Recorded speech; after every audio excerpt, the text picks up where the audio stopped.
Kris Jenner breaks down after getting a call from Lamar Odom, Khloé Kardashian's ex-husband. Hello friends, welcome to my channel. I hope you are well. If you liked the video, please subscribe the channel and press the bell icon.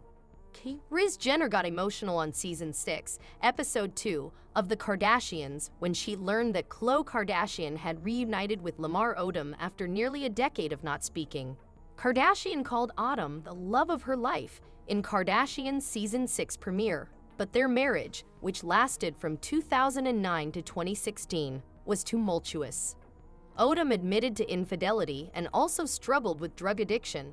In 2015, 2 years after Kardashian filed for divorce, Odom was found unresponsive after an overdose and was hospitalized on life support. She remained by his side during his recovery before ultimately moving on. Until their recorded conversation, Kardashian and Odom had not spoken for 9 years. While reuniting with the former Lakers player at her best friend Malika Hack's house, Kardashian FaceTimed her mother to show her that Odom was sitting right next to her. "Oh my God, Lamar," Jenner said, shocked. "What are you doing?" "I'm just sitting here with Coco, talking, reflecting," he replied. "Wow, that's a surprise. I had no idea she was going to see you today," Jenner said. In a confessional, Kardashian explained that Odom always had a close bond with her family. "One of the reasons that he said why he wanted to marry me so badly was when he met my family. He said, 'How could you not fall in love with this crazy dynamic of sisters? And my brother and my mom,'" the Good American co-founder said. "He just loved everyone and he loved how close we." Jenner teared up in her confessional when she recalled her daughter's reunion with Odom. "I don't know, it makes me really emotional. Just the ability for her to have the strength to go do that. I'm very proud of her, and I'm proud of Lamar for coming because that had to be hard for him to walk in," she said. "I feel a lot of forgiveness for him and obviously love him and felt bad that he had this addiction that he couldn't control. I was devastated for my child. That was the love of her life, and she thought that was her happily ever after, and it didn't work out that way for them. So it's..." Odom reunited with Kardashian to collect some of his belongings that she had kept safe for him over the years, like his NBA's Sixth Man of the Year award, which he won in 2010. "My wife is this," he said in the premiere episode after getting back his award and more of his belongings. However, Kardashian explained that she wasn't fond of Odom calling her his wife.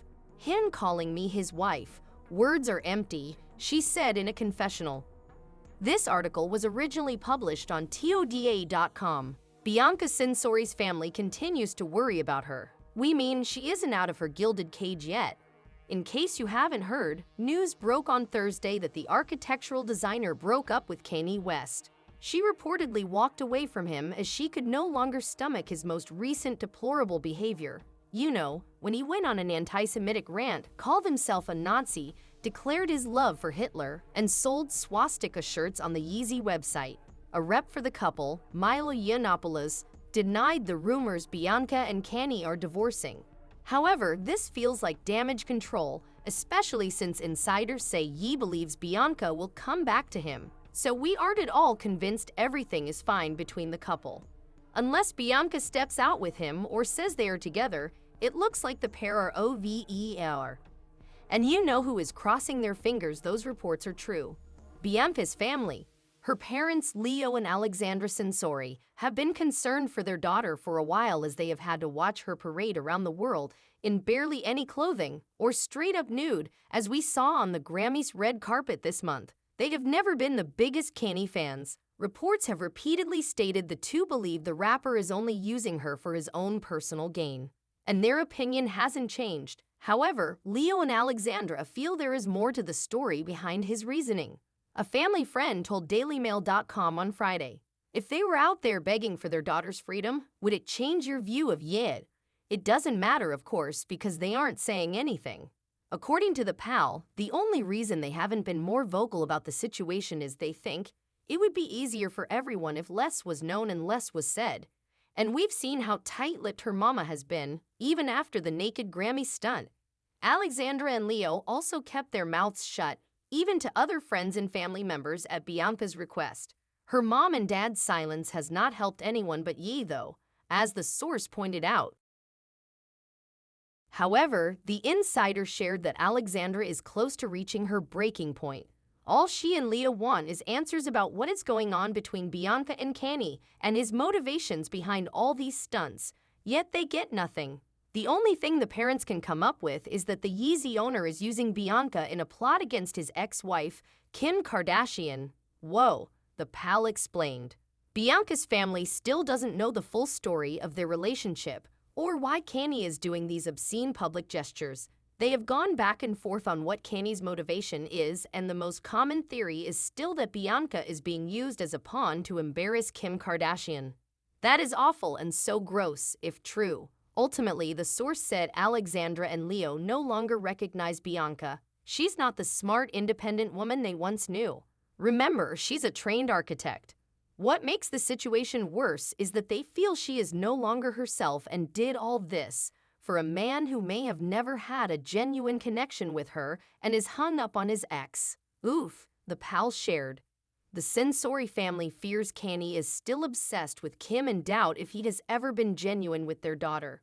Despite their worries, Alexandra has chosen to go on with her life as normal in the hope the marriage will have an expiry date and Bianca will come home to Australia. Alexandra may get her wish unless Bianca goes back to Kenny, which he thinks will happen.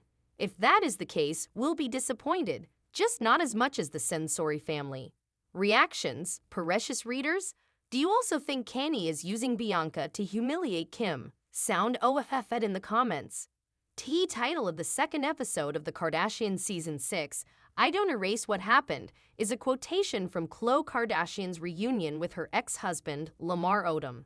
It's an appropriate title for an episode featuring Khloé, considering she has always been the most forthright of the Kardashian sisters and the daughter most likely to force confrontations when something is awry in the often evasive family. Viewers watch Khloé in full wife mode with Lamar from 2009 to 2013 in Keeping Up with the Kardashians and in the 2 seasons of the couple's spin-off special Khloé and Lamar. Khloé filed for a very public divorce in 2013, but she also helped to nurse Lamar back to health after he suffered multiple heart attacks and strokes in 2015 as a result of his drug use. Khloé has always been the sister who, willingly or not, has shared her personal life authentically, even when her life involved publicly dealing with Tristan Thompson's cheating scandal with another woman. Where her sisters were overly focused on the facade of their own perfection, Khloé was usually the sister sharing her life authentically, while pointing out the newly developed obnoxious traits the family started to exhibit in their newfound notoriety. In Season 6 of The Kardashians, Khloé once again stepped up to the plate to share a raw reunion with her ex-husband on the series. But considering their tumultuous history together and Khloé's clearly unprocessed anger, was this a scene that viewers needed to see? The reunion between Khloé and Lamar seemed forced,